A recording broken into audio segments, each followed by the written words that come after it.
Chair, Dr. Ahmad, fellow panelists, Dr. Xavier, saya, my brother Aris Ibrahim, and my brother Mr. Lin Chibi.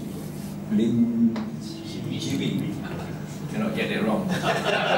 Ex-president of Bar Council. Get sued. And of course, to the penganjur, the one that's organizing this, the Malaysian Badan Bertindak Malaysia, Gabungan Bertindak Malaysia. Not so conversant with that. And of course to you fellow Malaysians, ada semua daripada semua agama, semua bangsa budaya. Saya mulakan dengan Assalamualaikum, salam sejahtera, selamat petang, salam sejahtera, salam reformasi. Terima kasih. Should I speak English or what English? Okay. I'll do bilingual or trilingual. But thanks for having me here, particularly from PAS. And I'm most unfortunate not to have heard all our other panelists. But rest assured, I know the arguments. I don't quite know also my argument. But let me say this, I don't have much time. How much time do I have? 50 minutes. I must begin with saying how I understand where all of you are coming from. I understand the anxiety, I understand the concern, and I understand the fear. Suddenly, after the 13th general election, where we have done quite well, thanks for all your support, to all our component party in Pakatan, and particularly to PAS. But all of a sudden, as if we have dropped an atomic bomb or something. And I could feel the sense of betrayal, the sense of being let down by PAS. I don't have, I must say, no uncertainty, no qualms about it. And this is why I begin by not the usual way in public speaking with an apology. You've been trained in public speaking, you cannot begin with an apology. But I will say this in all humility, in all conviction that I know that we have, in many ways, place ourselves in a position where you now perceive us as what happened to PAS? They have gone back to Islamic State. I'm quite sure that is how you perceive us as now. Because with the introduction of Hudud law, Hudud is synonymous to Islamic State law. You can't argue it, don't argue and don't try to kid us. That would be what that would immediately dawn on you. I understand. But let me say this, that we are committed to what we have advocated from the 12th general election, when we, put in our manifesto towards a benevolent state, ke arah negara berkebajikan. We are conscious, not about us only as the Islamic Party of Malaysia, but you see it if you happen to follow what happened in the rest of the Muslim world, in Egypt, Indonesia, and the rest of the Muslim world. There is now a shift of all Islamist party, of all Islamist movement, Islamic group in the world, shifting away from that idea of Islamic State. And we do it quite consciously. And we know why we are doing it. And the benevolent state actually is in the Quran. Benevolent state, even the word Baldatun Tayyibah in Arabic is a benevolent state, wrongly translated as a welfare state, Islamic welfare state. It's not like that at all. But for the for short of word and for the lack of word, I would translate it as that. But I would prefer to use a benevolent state. Or I also translate it as the nation of care and opportunity, negara berkebajikan. We are committed to this as we have, proposed. And Islam, sorry, I'm in a preaching mode now. Really proselytizing, they say. Islam is just not about a religion. It is a way of life. As you very well know. It is more than just sets of worships and rituals in the mosque or going to the pilgrimage in Mecca once in your lifetime, or fasting in the month of Ramadan and paying your dues known as zakat. It is beyond these 5 pillars. These are 5 pillars, like a house. If you have only pillars, you call that a house. So that is the pillars, while the entire way of life is all about, as a Muslim, is all about doing your best to obey the Almighty. That is the greatest jihad. The greatest jihad is going against one's own desire to submit and to obey God as much as you could love. As much as you are enjoying it and you're realizing it and you're doing out of your earnestness and honesty. Never be compelled. You can't do it out of being forced and coercion and compulsion, as this is against Islam. Faith must be a matter of belief, a matter of conviction. If you force it on that, that is hypocrisy, which is the antithesis and against Islam. This is why Islam, pronounced that la ikraha fi din, there is no compulsion in religion. Now, the ultimate purpose of Islam, I would say, the supreme and overriding objective of Islam in the Islamic way of life is to achieve justice. That is the supreme purpose of Sharia, justice. I can quote you many verses. I can give you one offhand. I memorized many verses, by the way, because that's my passion. Not just this, but many other things also. Memory to me is not so. It's one of the gifts of God for me. لقد أرسلنا رسلنا بالبينات وأنزلهم الكتاب والميزان ليحكم بين الناس بالقسط. This is in a summary that says that God says that we have sent, unto all humanity. لقد أرسلنا رسلنا a messenger. And a book, in a nutshell, is to achieve, to arbitrate and adjudicate in matters where they differ, and finally, لِيَحْكُمَ بَيْنَ النَّاسِ بِالْقِسْطِ, to achieve justice among men. Many other verses. And justice in Islam is يَعْدِلُ هُوَ أَقْرَبُ لِلتَّقْوَى.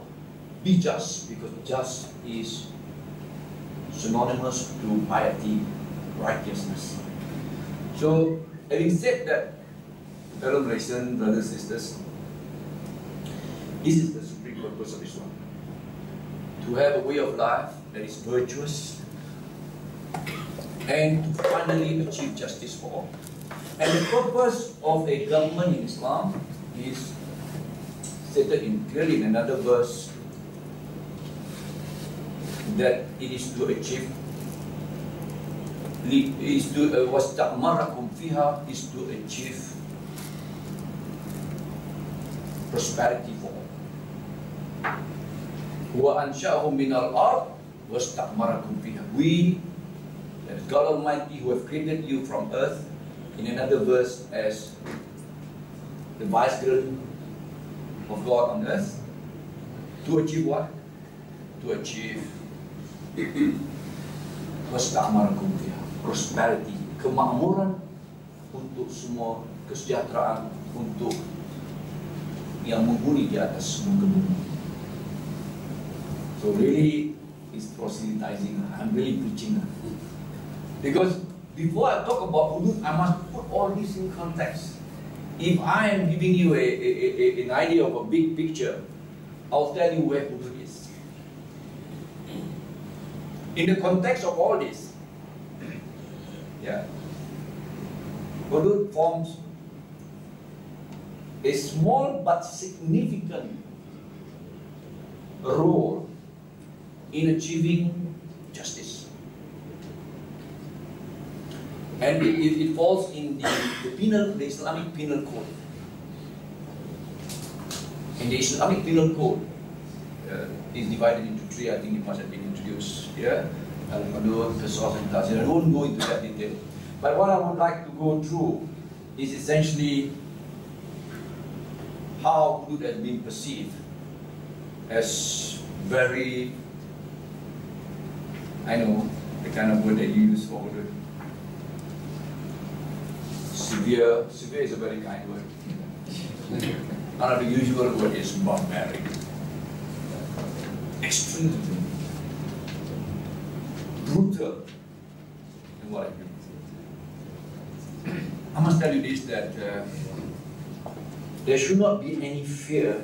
I happen to be reading one of the latest writing of a scholar who happened to also be the former judge of the Federal Sharia Court in Pakistan. And he is Sheikh Muhammad Taqi Osmani. One of the Brother Haris Ibrahim here, he knows him because these are the great legal minds of the Muslim world. Still alive. It's just like, you have also heard about Sheikh Zulkefly maybe. He's the equivalent. Sheikh Zulkefly is in the Arab world, he is the Indo-Pakistan subcontinent world. So, what he said is essentially Hudud should not scare the good citizens, but rather to curb the criminals.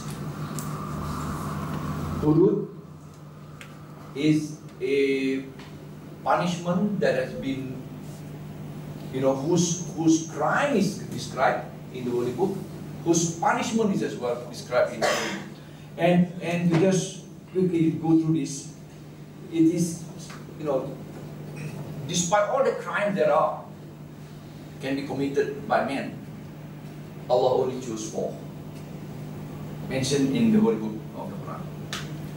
1, in Arabic, sariqah, theft. 2, al-hirabah, robbery, armed or otherwise. 3, al-qazaf, slander, slandering believing men and women, of adultery, of sodomy, and finally, adultery and fornication. That's what. And going by it, you should immediately understand that Hudud, the rest of it, we, in our conviction, divine revelation is only insisting, or divine intervention, divine revelation is only intersecting or making clear of punishment when, God knows, when human intelligence is unable to act or vulnerable to mistakes. Hence, only these 4 crimes. The rest are equivalent to the punishment of the criminal penal code of the common law. And we have this thing called ta'zir. Ta'zir are discretionary punishment determined by the sitting presiding judge based on evidence. Penal code is of course beyond reasonable doubt, and that is ta'zir. But hudud, by definition, are only these 4 crimes, and it's stated clearly in the Quran. I can give you a verse. الذين يرمون المحصنات ثم لم يأتوا بأربعة شهداء فاجلدوهم 80 جلدة ولا تقبلوا شهادة أبدا فأولئك هم الفاسقون. As for those who slander believing men and women and not able to come up with 4 witnesses, فاجلدوهم 80 جلدة, cane them 80 cane. Only that. ولا تقبلوا شهادة أبدا. Never to accept their testimony forever. they are indeed of the transgressors. What I'm saying is, these are crime stipulated very clearly as to the offense, the punishment, and as well to the what is known as to the witnesses or the procedural aspect of it. You must be evidence, otherwise you will be killed. Similarly, asariku wa sarikatu wajlibu aydiyahuma bima kasabat nakala min Allah. As to those who steal, men and women, cut their hands. This is a compensation from God. Nakala min Allah. What is it? Education and prevention and deterrent from God Almighty. Now I know, before I'm given 1 minute, I don't believe it. I was in the jam for 3 hours almost.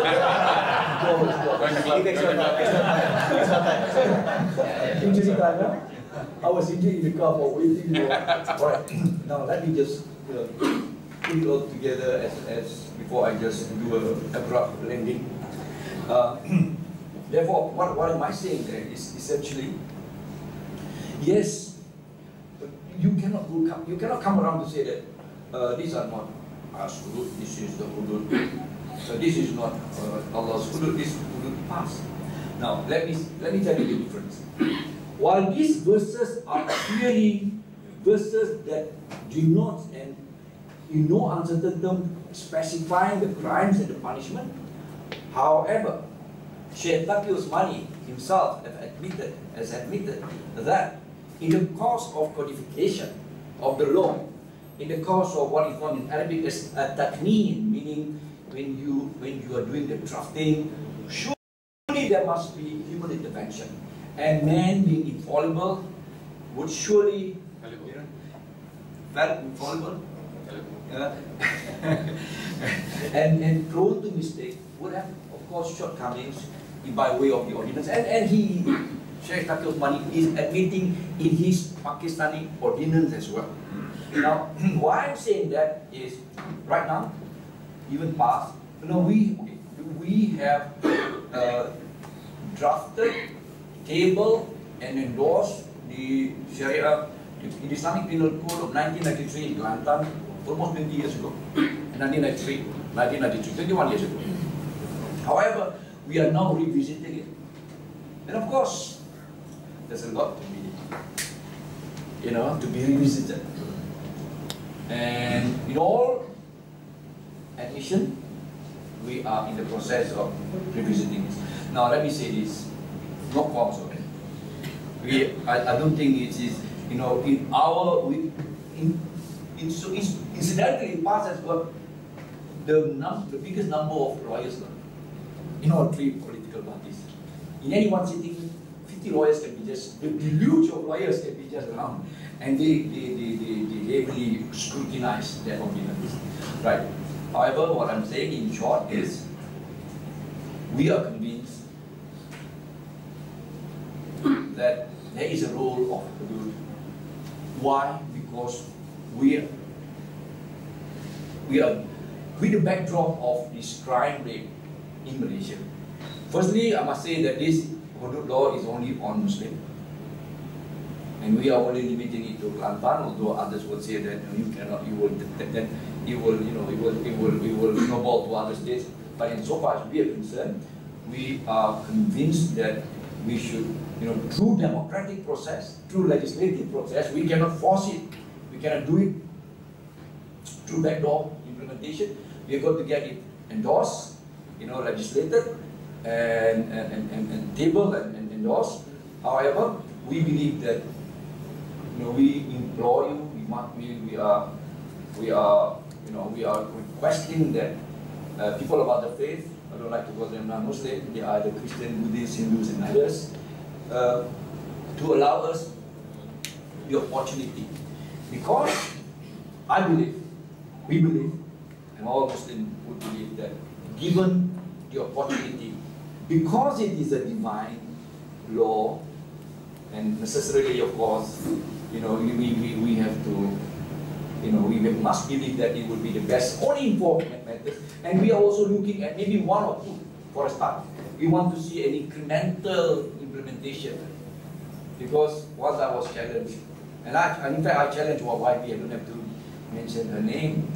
He said, can you, if you don't agree with us by way of rape or whatever, because, but rape is not under the Hudud. And then I asked her, can you offer a punishment? Well, let's castrate the rapist. Yeah, I really asked her, how if you're wrongly castrated, can you put it back? Now similarly, all the arguments against wrongly chopping the hands or whatnot.